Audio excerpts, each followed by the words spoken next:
Hey, this is Grant, once again coming back to talk to you about a favorite show of mine.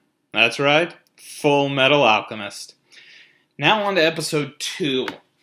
This picks up where the last one left off with the character Edward being just revealed as the Full Metal Alchemist. Up till this point in the episode, his metal arm and leg had not been revealed. Nobody knew why he was called the Full Metal Alchemist. And it's also at this point where you start to see the true malevolence uh, of this, what's gonna be a throwaway villain named Father Cornello. Which, that isn't that big of a spoiler. Even if I told you that, you kinda could see it coming. I mean, he's not really given much detail. He just doesn't feel like he's going to be an overarching villain. Um, this is also when you really get some of the darkness of the series, as well as the some of the characters that are gonna become more important. I mean, you got this one character named Rose. She was in the first episode, but she wasn't really that well defined. I mean, you get more of her desperation on why she wants to believe the lies of this person who's passing himself off as a prophet of God, someone to be followed at all costs because he can bring back the dead. But this is where that really comes to fruition, where it comes to fruition that you have to question things, otherwise you can fall for some of the worst people.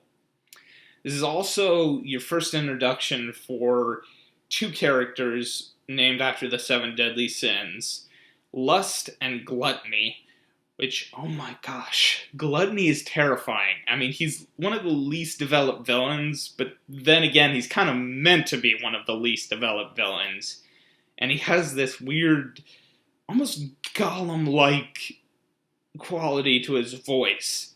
But he has like the mentality of a little child, yet he says things like, "Lust, can I eat him, Lust, please?"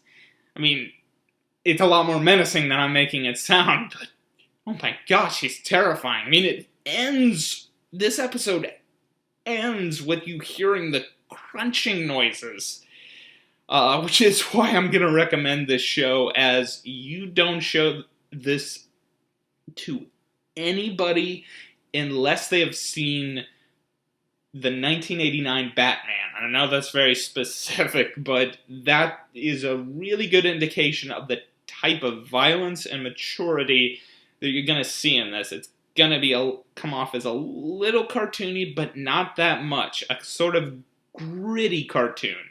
That's one of the things that distinguishes this from the other series that I'll be talking about, Full Metal Alchemist Brotherhood, is that the violence is a lot more gritty. Kind of like violence that you'd see in Scarface or any noir sort of film. It semi feels like it's realistic, though not full on blood bath kind of thing. It just feels more real. The music, it's going to be a good indication of how beautiful the music gets over the course of this series. It's that kind of turn of the century nomadic music.